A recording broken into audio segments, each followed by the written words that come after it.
Trump might be making good on his promise to his MAGA base to deport undocumented migrants out of the USA and to other countries as prisoners.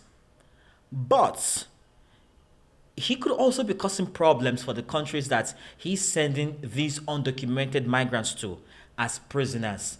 Because the decision to accept or not accept these people coming from the USA is one that has threatened to destabilize a lot of democracies and a lot of governments, particularly in Africa, where he's sending them to. And obviously, when it comes to African issues, I'm the person you come to because that's my forte. It is my home, and I love talking about Africa. So let us break this down. You see, at the moment, Trump has a problem that's sort of twofolds. One, he's unable to meet the arrest quota that he promised his base, his MAGA base. ICE had tried to ramp up arrest of undocumented migrants to 3,000 a day. Now, remember, during his campaign, US President Donald Trump told his base that he was only going to deport criminals and those who got into the country illegally and those who cut corners and all of that, especially criminals, those who were committing crimes of any kind. But to ramp up arrests to about 3,000 a day, it meant that they had to actually start arresting people who were on legal asylum status in the USA, and that caused a lot of problems. It threatened to tear many families apart, and that was in part why we saw the protest in LA at the time that he, well, according to many on the left and even outside the water, just people who are critical of that move mishandled by sending in American troops against the American people. It was a huge problem. But this is the other side to Trump's problem. You see, he's unable to secure enough deals with third countries to deport those that he's arrested in the US. And this is where, as an African, I want to pitch my tent for this video because it is one that a lot of people on the continent are resisting, but not so much that there aren't countries that are buying into this deal with Trump, whether as a result of not having any other choice or because it is such a good deal, or maybe they really just want to be on Trump's good side for whatever reason. I don't know. So far, we can confirm that the US President Donald Trump has deported prisoners to war-torn South Sudan, about 8 of them. He's also sent some 5 prisoners to the small kingdom of Eswatini. Eswatini is the country that used to be known as Swaziland, and it is down Africa, it's in southern Africa. Now, it is ruled by a monarch who has absolute power.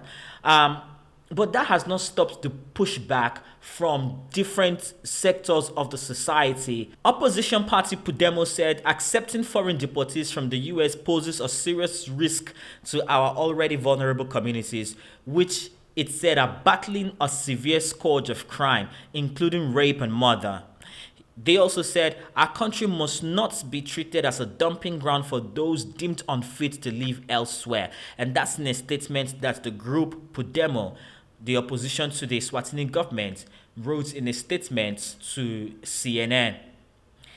Lucky Lukele of the Swaziland Solidarity Party, which is an exiled civil society group based in South Africa, also told CNN it was clear racism to think Africa is a dumping ground for Donald Trump.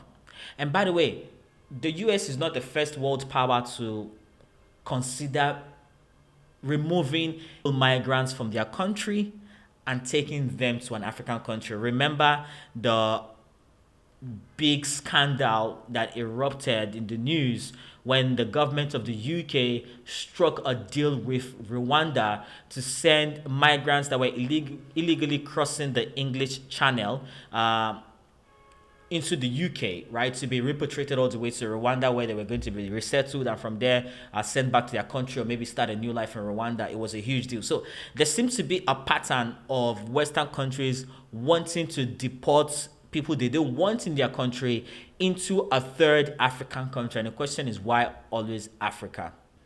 Lukele also said he was informed by unnamed sources that more US deportees would be sent to Eswatini, warning that Swazi prisons are already full with prisoners who get one meal a day. So perhaps this is also a strategy by the US government to send these people to less favorable countries with less than ideal living conditions for those held in incarceration, so that it will serve as a deterrent to others who are looking to make this journey into the US, where they would end up undocumented. Now, if you notice, I have not called anybody an illegal migrant, because I don't think that any human can be illegal anywhere on earth. I don't think so. But a person can be undocumented.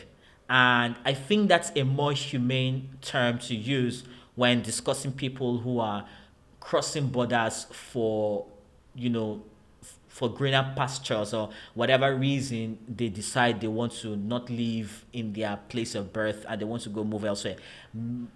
Man had been moving across the world from the dawn of time. So again, I think it will be fair on, humanity to discuss these people using the terms undocumented as opposed to calling them illegal. We also have the Multi-Stakeholder Forum, a coalition of Eswatini civil groups, saying in a statement that the country's sovereignty and dignity must not be traded off for unclear deals or political expediency. And that's very interesting, because Eswatini actually did get a very huge tariff rates when Trump adjusted the tariff rates for different countries doing business deals with the US. Fortunately for them, it was later revised downward. But many are thinking that the government of Eswatini took on this deal because they are looking to secure favorable tariff for goods that they export into the US. And by the way, Eswatini is a very small country located right in the middle of South Africa. If you've never heard of that country before, please read up on it. I'm going to drop some links in the description to this video so you can learn more about this African country called Eswatini. Well, it used to be known as Swaziland. So if you don't know them as Eswatini, you may know them as Swaziland. And just learn more about one other African country. It's a very interesting place. You should learn about them. And by the way, here is a breakdown by the spokesperson of the DHS, the Department of Home Security, Trisha McLaughlin, of those deported to Eswatini. And you can see them on your screen. She posted this picture with the details of the persons arrested on her Twitter page. Right? These are the details, and I mean, they look like people. From the information we can gather here, they've committed some very, very egregious crimes, right? But according to the government of Eswatini, they are going to collaborate with the US and the International Organization for Migration, IOM, to facilitate the transit of these inmates back to their countries of origin. So they are not going to be held in Eswatini indefinitely. They will be going back to their countries of origin to serve out the rest of their terms in prison, or as free citizens, depending on the deal that's struck with their home governments. But there are also countries like South Africa and Nigeria who say that Trump's government has been forcing them to take prisoners from Venezuela. In fact, Yusuf Tuggat, Nigeria's foreign minister, says that the US government is trying to send as many as 300 Venezuelans to Nigeria to serve out prison sentences, and to drive his point home that Nigeria will not be taking any prisoner from the United States. He quoted this line from Public Enemy. I can't do nothing for you, man. Flavor Flav got problems of his own. I can't do nothing for you, man.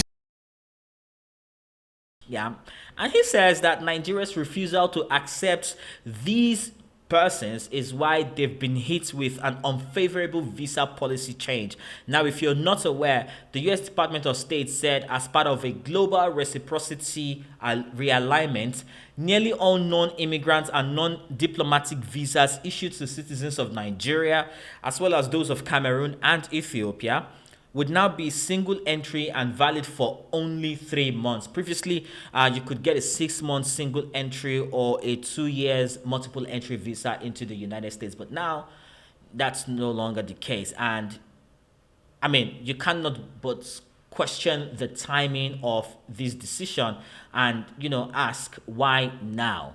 Why is the US government deciding to do that now? In South Africa, where relations with the US under Trump have since turned sour.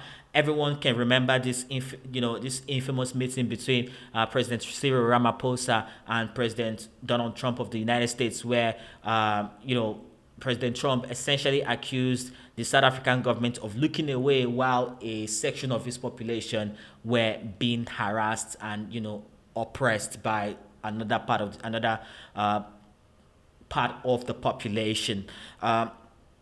And so that's sort of, that meeting didn't end well for, both presidents. And it has seemed, it has since ruined the relationship between both countries. People in South Africa are saying that they believe that this move to send prisoners to Eswatini is a strategic attempt by the US government to destabilize South Africa. Although I don't sort of see how that's, how that's possible, but I don't live in South Africa, so I can't exactly provide,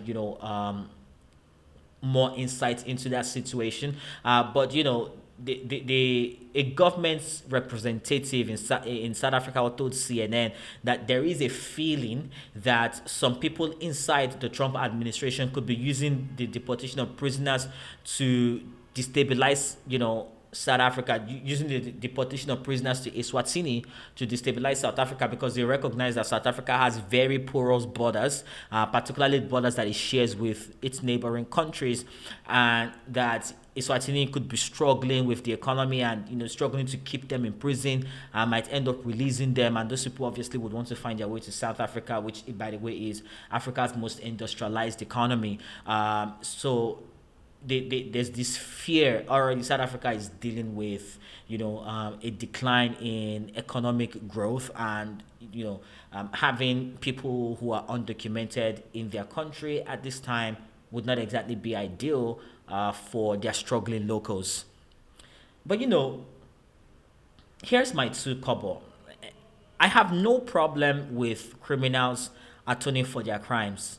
Look, I'm all for people who have committed offenses to pay their debt to society. What I have a problem with is US President Donald Trump and twisting other people to help him keep a promise they were not part of making in the first place. No African leader stood by Trump when he was making the promise to deport undocumented migrants back to their home countries. No African president stood by Trump when he threatened fire and brimstone on people who wanted to come into the US, without going through the proper channels. But to now twist these countries to flex your might on them, to get them to join you in the inhumane treatment of undocumented migrants, that's unfair. And a lot of African countries really don't have what it takes to say no to him. Because, that's the world's superpower. You want to be on their good side. You think of the repercussions it could have for your people. But I do hope that, this again is a reminder to all African countries that the work to be done is a lot, and we have to continue to stand by, what is right. We have to continue to stand by and ask for the humane treatment of other human beings. That's the least that we can do. Now, the question of whether it is right or wrong for President Trump to weaponize his country's position to get these other African countries to do his bidding is one that I want to leave up to you. I mean, many says, what's power if you can't use it, right? So let me know in the comment section if it's possible to think of what Trump is doing, getting these other African countries to support his plan to deport undocumented migrants to other countries, to their countries, is right or wrong. I totally would love to hear your thoughts on this. My concern is just that, again, many ordinary Africans will suffer the consequences of saying no to Trump, whether they have to deal with restricted movements into the USA, or whether they want to deal with a tariff increase for goods and services exported to the USA. It's a question of whether you want to be an accessory of or not to an unnecessary show of force. But anyway, share your thoughts with me and I will be in the comment section waiting. My name is Chika, and if you've enjoyed this video, thank you very much for staying till the end. Please don't forget to like, share, and subscribe, and I will see you in the next one.